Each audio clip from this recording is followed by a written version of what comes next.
Президент Садыр Жапаров мамлекеттик жарандык кызмат жана муниципалдык кызмат системасында аттестация өткөрүү жана сыноо мөөнөтүн өтүү маселелери жөнүндө жарлыкка кол койду. Жарлыктын максаты мамлекеттик жарандык жана муниципалдык кызматчынын кесиптик билимдеринин жана иш көндүмдөрүнүн ээлеген кызматына ылайыктуулугун аныктоо болуп саналат. Бул жолку чыгарылышта биз дал ушул мамлекеттик жана муниципалдык кызматкерлердин аттестациясы тууралуу президент кол койгон жарлык тууралуу сөз кылмакчыбыз. Ал эми биздин суроолорубузга мамлекеттик кызмат жана жергиликтүү өз алдынча башкаруу иштери боюнча мамлекеттик агенттиктин башкармалыгынын башчысы Мыктыбек Омурзаков жооп бермекчи. Саламатсызбы? Биздин студияга кош келипсиз. Алгач жарлыкты тууралуу сөз кылаардан мурда мамлекеттик кызмат деген эмне? Анан мамлекеттик жарандык кызмат ошол эле учурда муниципалдык кызмат деген эмне? Үчөөнүн айырмасы эмне? Ушул тууралуу бир түшүнүп алсак, андан кийин анан жарлыктын маани маңызына өтсөк агай. Жакшы болот. Мамлекеттик кызмат бул ушул мамлекеттик органдардын аппараттарында иштеген, анан республикалык бюджеттен ошо иштеген үчүн айлык алып иштеген адамдар мамлекеттик кызматкер болуп эсептелет. Мамлекеттик кызматтын түрлөрү бар. Бул аскер кызматы, андан сырткары укук коргоо кызматы, дипломатиялык кызмат, анан мамлекеттик жарандык кызмат болуп төрткө бөлүнөт. Мамлекеттик жарандык кызмат ошол түшүнүктүү да аскер кызматчылар бар бизде. Андан сырткары укук коргоо органдары бар, анан дипломатиялык кызматкерлер. Калган кызматкерлер бар жарандык мамлекеттик кызмат болуп эсептелет. Ал эми муниципалдык кызмат бул жергиликтүү өз алдынча башкаруу органдарынын кызматкерлери, алар айлыкты дагы ошол жергиликтүү өз алдынча башкаруу органдарынын бюджетинен алат, жергиликтүү бюджеттерден. Булар шаарлардын мэрияларынын кызматкерлери менен айлык өкмөттөрдүн кызматкерлери. Булар муниципалдык кызматкерлер болуп эсептелет. Анан эми сиз жогоруда айтып өткөн президент жарлыгына келсек, аттестация өткөрүү. Бул аттестация өткөрүү боюнча жарлык 21-жылдын октябрь айында кабыл алынган мамлекеттик жарандык кызмат жана муниципалдык кызмат жөнүндө мыйзамды ишке ашыруу үчүн ушул жарлык кабыл алынды. Анткени бул эми баягы мурда бар болчу аттестация. Мамлекеттик муниципалдык кызматкерлерди аттестациялоо мурда мыйзамдарда бар эле. Мурда мамлекеттик кызмат жөнүндө өзүнчө мыйзам, муниципалдык кызмат жөнүндө өзүнчө мыйзам бар эле. Ушул мыйзамдарда аттестациялоо каралган эле. Бирок 16-жылы кабыл алынган мамлекеттик жарандык кызмат жана муниципалдык кызмат жөнүндө 75-мыйзам бар эле. Ошол мыйзамда бул аттестация алым салынып, аттестациянын ордуна кызматкерлердин ишмердүүлүгүн жылына баалоо жүргүзүлчү. Кварталына бир жолу 4 кварталда баалоо жүргүзүп, анан жыйынтыгы менен жылдык баалоонун жыйынтыгы чыгарылчу. Ошол ишмердүүлүк бааланып келаткан. Бирок 21-жылкы мыйзамда аттестациялоо кайрадан киргизилип отурат. Анткени баалоо системасы объективдүү, субъективдүү нерселерден улам, ушундай жагдайлардан улам иштебей калды. Эми субъективдүү жактары көп. Анткени ошол коллективде формалдуу түрдө эле жөн эле баа коюп башташты. Ишмердүүлүгүн эч ким талдап, анализдеп көрбөй эле баа коюп койгон учурлар көп болду. Ошондуктан аттестация бул канча да 2 жылда бир жолдан көп эмес жолу өткөрүлүш керек. Жаңы жарлыкка ылайык. Анан бул аттестация ошол кызматкерлерди баалоодо бир рычаг, белгилүү рычаг катары каралат. Эми мындагы көп жактары бар. Бул аябай көп көзөмөлдөнүп тура турган иш процесси, көзөмөлдөн чыгарбаш керек. Анткени 16-жылы үчүн аттестациядан кеткен элек. Анда коррупциялык аттестация болгон коррупциялык механизмдер болуп кеткен. Ачык айтканда аттестация өткөрөбүз деп эле көпчүлүк кээ бир мамлекеттик органдар акча жыйнап башташкан.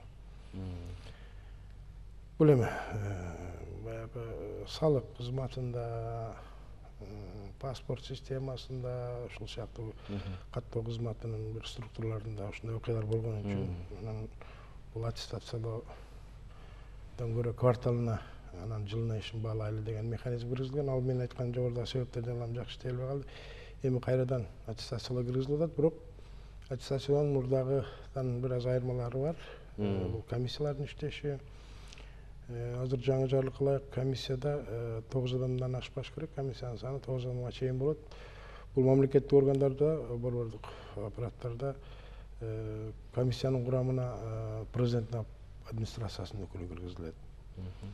Бардык ошол аттестациялык комиссияларда мамлекеттик кызмат чөйрөсүндө, мамлекеттик муниципалдык кызмат чөйрөсүндө баягы ыйгарым укуктуу орган деп белгиленген. Бул бүгүнкү күндө ыйгарым укуктуу орган бул мамлекеттик кызмат жана жергиликтүү өз алдынча башкаруу иштери боюнча мамлекеттик агенттиги.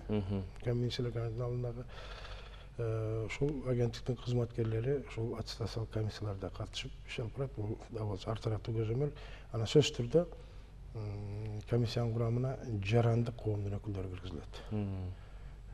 Ошондуктан ар тараптуу коомчулук тараптан дагы, мамлекеттик органдар тараптан дагы, өзгөчө президент администрация тараптан дагы бул контролдонот. Канчалык контролдонсо дагы мурдагы 2016-жылдагыдай эле аттестация болуп калбайбы бул? Жок, бул эми баягы ар бир мамлекет туура, ар бир мамлекет тобокелчиликтер барбы дегендей суроо келет. Ар бир мамлекеттик органдын өзүнүн өзгөчөлүктөрү бар да.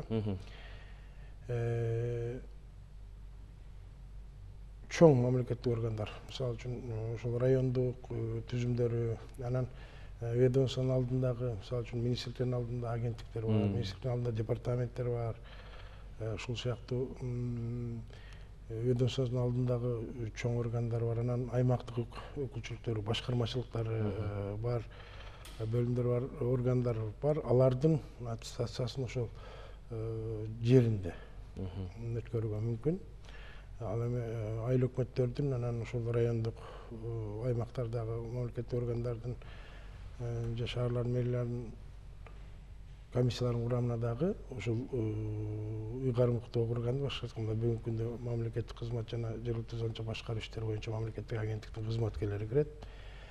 Областтык маанидеги шаарлардын мэрияларында аттестация өткөрүүчү комиссияга президенттин областтардагы ыйгарым укуктуу өкүлчүлүктөрү бар. Биз жөнөкөй сөз менен губернаторлор деп коюп жүрөбүз. Алар ошо президенттин областтардагы өкүлдөрү, ошонун аппараттын өкүлдөрү катышат комиссияларга. Андан сырткары жарандык коом катышат ал жактарда. Ал эми айыл өкмөттөр менен райондук маанидеги шаарлардын аппараттарында болсо, мамлекеттик органдардын райондук бөлүмдөрүндө болсо, райондук мамлекеттик администрациянын өкүлү комиссия киргизилет. Ошондой эле жарандык коомдун өкүлдөрү дагы, жергиликтүү жамааттардын өкүлдөрү комиссияларга киргизилет.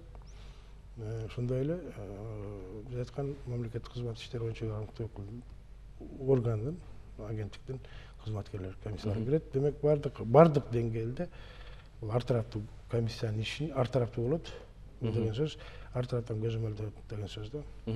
Аттестация деп айтылганы менен анын жүрүшү, анын уюштуруу тартиби кандай болот? Суроо жооп иретинде болобу же жазуу иретинде же кандай? 3 этап менен өтөт. Биринчи этабы бул комиссиялардын ишинин даярдыгы, аттестацияга даярдыктар деп коебуз.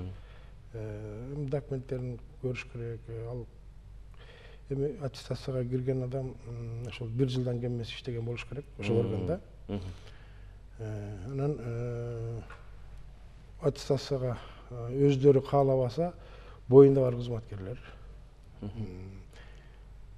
отпускада эмгек көргүсүндө жүргөн кызматкерлер, ден соолугуна байланыштуу ишке убактылуу жарамсыз болуп калган кызматкерлер, алыска 1 жылдан ашка окууга жүргөн кызматкерлер аттестация өткөрүлбөйт. Алар жумушка чыккандан кийин 1 жылдан кийин өткөрүлөт. Ал эми калган учурда аттестацияны өткөрүү боюнча ошо даярдык иштери бар. Анын 3 этап менен өтөт. Биринчиси аттестацияга даярдыктар, анан экинчи этабы компьютердик тестирлөө. Бул мен жогоруда айткан мамлекеттик кызмат иштери, жергиликтүү өз алдынча башкаруу иштери боюнча мамлекеттик агенттиктин тестирлөө бөлүмдөрү бар бардык областтарда. Бул кыргыз тест менен биргеликтеби же? Жок. Бул мурдагы мамлекеттик кадр кызматынын тестирлөө бөлүмү, тестирлөө борбору. Ошол азыр мурдагы кадр кызматы азыр мамлекеттик кызмат жана жергиликтүү өз алдынча башкаруу иштери боюнча агенттик болуп калбадыбы? Мурдагы мамлекеттик кадр кызматынын, анан мурда Гамсума деп койчубуз. Андан кийин бул айыл чарба министринин алдындагы аймактарды өнүктүрүү агенттиги болчу. Ошол айыл өкмөттөрү, жергиликтүү өз алдынча башкаруу органдары менен иш алып барган орган бар эле. Ушул экөөнүн базасында бүгүнкү агенттик түзүлгөн. Анын базасында болгондо ошол мурдагы мамлекеттик кадр кызматынын тестирлөө борборлору бардык областтарда бар, ошол жерде тестирлөөдөн өтүшөт. Экинчи этабы, үчүнчү этабы аңгемелешүү, комиссия тарабынан аңгемелешүү, ар бир кызматкер менен аңгемелешүү менен жыйынтык чыгарат. Эми кандай баалоо системасы, ишмердүүлүктү баалоо системасы кандай болот? Биринчи этапта аттестацияга даярдык кылбайбызбы? Ошондо түздөн түз жетекчисинин койгон баасы 10 балга чейин. 10 бал кошулат, 10 балдык шкала менен бал коюлат анын ишине. Эми ал жерде бул жарлыкта менен бекитилген жободо майда сүнөнү жазылбайт. 10 балга чейин шкала менен баалайт дегенде жетекчиси ал жерде тапшырманы кандай аткарды, аткаруучулук жөндөмү, аткаруучулук тартиби деген маселелер бар. Ишке чыгармачылык мамиле, чыгармачылык эмес мамиле жөн эле келди кетти жүргөн дегендей ал жетекчи түздөн түз жетекчиси жакшы билет ар бир кызматкерди. Түздөн түз жетекчиси деген ким? Эгерде бөлүмдүн кызматкерлери үчүн бөлүмдүн башчысы, башкармалыктын башчысы, колдун алдындагы кызматкерлер үчүн анан министр, мисалы айталы, министрдин орун басары дейбиз, ошол маселелерди тейлеген. Анан комиссиянын төрагасы дагы республикалык ошол борбордук аппараттарда министрдин кадрларды тейлеген орун басары, мамлекеттик орган жетекчиси, министр болобу, агенттик болобу, башка ведомство болобу, ошол мамлекеттик орган жетекчисинин орун басары же болбосо аппарат жетекчиси комиссияны жетектейт. Ал эми жергиликтүү комиссияларды ошол жергиликтүү өзүнчө башкаруу органынын орун басары же болбосо жооптук катчысы, аппарат жетекчиси комиссияны жетектейт. Анан балоо системасы ушул 10 баллык системаны ушул ар бир адистин ишмердүүлүгүнө түздөн түз жетекчиси баа коюп берет. Экинчи этабы компьютерлик тестирлөө, бул дагы 10 баллдык система менен эсептелет. 10 баллдык шкала. Бул жерде адам фактору жок. Адам фактору жок, компьютерлик тестирлөө. Үчүнчүсү комиссия мүчөлөрү 10 баллдык шкала менен. Жалпы ошондо максималдуу балл 30 балл болуп атат. 30 балл болот. Эми ошого жараша баягы жыйынтыгын чыгарганда канча балл алат? Эгерде 15тен кем болсо, ошол максималдуу 30 баллдын тең жарымынан аз болсо, бул кызмат ордуна шайкеш келбейт деген баа коюлат.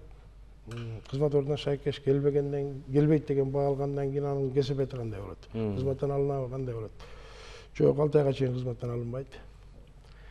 6 айдан кийин кайра 6 айга сыноо менен өтүлөт, 6 айдан кайра тапшырат. Эгерде экинчи жолку 6 айдан кийин тапшырганда кайра тапшыра албай калса, 15 баллдан кем болсо, жалпы жыйынтыгы анда ал кызматтан алынууга тийиш. 15 баллдан 25 баллга чейин кимдер алган балдар, бал алгандар булар өз ордуна шайкеш келет деген баа коюлат. Ал эми 26тан жогору, 26тан 30га чейинки бал алгандар болсо, бул кызмат ордуна шайкеш келет, кызматынан жогорулоого сунуш кылынат деген баа коюлат. 3 баа коюлат. Ошо менен аттестациянын жыйынтыгы 3 күндүн ичинде кызматкерге тааныштырылат. Кыскасы ушул 2 жуманын ичинде бардык процедурасы бүтөт. Кызматкер таанышып бүтүш керек. Кызматкер макул болбогон учурда мамлекеттик органдын жетекчисине кайрылат, алга макул болбосо сотко кайрылат деген дагы мындай кошумча ченемдер бар бул жарлыкта. Кыскасы ушул жарлыкта кызматкердин ишмердүүлүгүнүн баллонун жаңы баскычын өтөт атабыз. Эгерде ушул аттестациядан өтпөй калса, жана 6 айдан кийинки экинчи жолу киргенден кийин өтпөй калса, ал кызматкердин келечеги кандай болот? Канча жылдан кийин мамлекеттик кызматка кайталат же такыр кайта албайбы же кандай болот бул жагы? Эми кызмат орду чечилет да. Же төмөндөтүлүп башка кызматты иштей берсе болобу? Эми төмөндөтүлүп кызмат, төмөндөтүлүш үчүн эми ээлеген ордуна шайкеш келбегенден ал төмөндөтүш керек же болбосо кетиш керек. Анын бирок анын конституциялык укугу сакталуу боюнча калат. Ал башка мамлекеттик органдарга жалпы негизде кайрадан резервке турууга конкурс аркылуу өтүп, кайрадан резервке келе берет. Ал эми иштеп аткан кызматкерлер кеткен учурда качан ички резервде калышы мүмкүн? Ал эгерде мамлекеттик орган же болбосо жергиликтүү өзүнчө башкаруу органы реорганизация болуп, штаттары кыскарып же кайра түзүлүп кеткен учурда ордунан кыскартылгандар гана резервге киргизилет. Анан мындай учурда мындай шартта кызматтан кетиргенде ал резервде калбайт. Ал башка мамлекеттик органдын резервине конкурска катышуу аркылуу менен кайрадан резервге кирип, кайрадан кызматка келсе болот. Ага сөзсүз так көргөзүлбөгөн менен логика боюнча деле башка органда аттестация өтүп алган кызматкерди кызматка алып аткан жетекчи деле ойлонот. Ал сыноо мүнөтүн бериши мүмкүн дегенде кайра 3 ай. Эми бирок ал конституциялык укугу башка жака барып иштегенге тыюу салынбайт, бирок жанагы процедурага кайра өтүш керек, резервге кириш керек дегендей. Жогоруда ушул резервдер тууралуу айтып калбадыңызбы? Бүгүнкү күндө канча резерв иштеп атат бизде? Бүгүнкү күндө регионалдык резерв деген резерв бар. Бул мен айткан мамлекеттик кызмат иштери жергиликтүү башкаруу иштери боюнча мамлекеттик органдын директору комиссияны жетектейт. Президенттин администрациясынын өкүлдөрү бар, коомчулуктун өкүлдөрү бар, мамлекеттик кызматтын ардагерлери кирген комиссия бар. Бул ошо регионалдык резервге конкурс өткөрөт, ачык конкурс. Бул резерв, регионалдык резерв бүгүнкү күндө райондук мамлекеттик администрациялардын башчылары жана алардын орун басарлары үчүн. Мындай айтканда аким жана акимдин орун басарлары үчүн резерв. Андан кийин муниципалдык резерв. Бул муниципалдык резерв шаарлардын мэрлеринин, алардын орун басарларынын кызмат орундарына жана айлык-өтөттөрдүн башчыларынын кызмат. Бул облустук жана райондук деңгээлдеги шаарлардын. Бул жерде муниципалдык резервдин эки деңгээли бар. Биринчи деңгээли бул республикалык маанидеги шаарлардын мэрлери, алардын орун басарлары жана областтык маанидеги шаарлардын мэрлери, алардын орун басарларынын ордуна өткөрүлчү резерв. Бул резервди мен айткан агенттиктин директору жетектейт кайра эле. Бул анткени республикалык шаарлар менен республикалык маанидеги шаарлар Мош менен Бишкек. Ооба, эки шаар. Андан сырткары дагы 12 шаар бар. Бул областтык маанидеги шаарлар. Булардын жетекчилерин, мэрлерди президент тайындайт. Ошондуктан резервди республикалык деңгээлде комиссия түзөт. Ал эми райондук маанидеги шаарлардын мэрлери, алардын орун басарларын ошондой эле айлык-өтөттүн башчыларын дайындоо укугу бүгүнкү күндө райондук мамлекеттик администрациялардын баштарына, акимдерге берилген. Бул резерв, бул деңгээлдеги конкурсту агенттиктин аймактар аралык 2 башкармалыгы бар. Түндүк аймактык башкармалыгы, түштүк аймактар аралык башкармалыгы бар. Ош шаарында турат бир башкармалык, бул башкармалык Бишкек шаарында. Ал жанагы райондук маанидеги шаарлардын мэрлери менен алардын орун басарлары ушундай айлык-өтөттүн башчыларына түзүлө турган резервди түзө турган комиссияны ошол аймактар аралык башкармалыктардын жетекчилери жетектейт. Алар ошол муниципалдык резервге кирет. Алар бул резервде тургандар айлык-өтөттүн башчысы же болбосо райондук маанидеги шаардын мэри же мэрдин орун басары дайындалып алат. Ушул резервдер андан сырткары ички резервдер бар. Ички резервдер булар ар бир мамлекеттик органдын же болбосо жергиликтүү салымчы башкаруу органдын башкарганда шаарлардын мэрияларында анан айлык-өтөттөрдүн өзүндө ички резервдери болуш керек. Ушул ички резервдери бекитилген штаттык санынын менен бирдей андан ашпаш керек. Мисалы 21 адам айлык-өтөттүндө иштесе, же 11 адам резервде 21 штат бар айлык-өтөттүн резервинде 21 адамдан ашпаган кызматкер туруш керек. Ал эми айылдык 11 штат бар айлык-өтөттөрдө 11-7 штат бар айлык-өтөттөр бар деп, кичек айлык-өтөттөрдө 7 болсо, ошол штаттык бекитилген санынан ашпаган адам резервде туруш керек. Эми ушул жарлык боюнча качантан баштап иштеп баштайт эми? Аттестация качан башталат мындайча айтканда? Эми бүгүнкү күндө жарлыкка 31 майда кол коюлду. Ал жарыяланды. Ал күчүнө кирди. Демек, бул күчүнө кирген күндөн баштап иштеп баштайт. Демек, аттестацияга даярдыктар көрүлүүгө тийиш. Аттестацияга даярдыктар көрүлүүгө тийиш. Баягы мен айтпадымбы, аттестациянын биринчи этабы. Ошол биринчи этабы уюштуруу иштери, комиссиянын түзүү, комиссиянын курамын түзүү, бекитүү да жумуш да. Мамлекеттик органдардын жана жергиликтүү салымчы башкаруу органдарынын жетекчилери өздөрү түзөт комиссияны. Комиссиянын структурасында мен айткан жанагы субъекттер бар. Жарым жыл 6 айдын ичинде бул процесс башталат. Ага чейин эле. Ага чейин башталышы мүмкүн. Чоң рахмат биздин студияга келип суроолорубузга жооп бергениңиз үчүн сизге терең ыраазычылык билдиребиз. Урматтуу телекөрүүчүлөр, бул жолку чыгарылышта биз ушул президент тарабынан кол коюлган мамлекеттик жана жарандык кызмат, ошол эле учурда муниципалдык кызматкерлердин аттестациясы тууралуу сөз кылдык. Саламатта туруңуздар.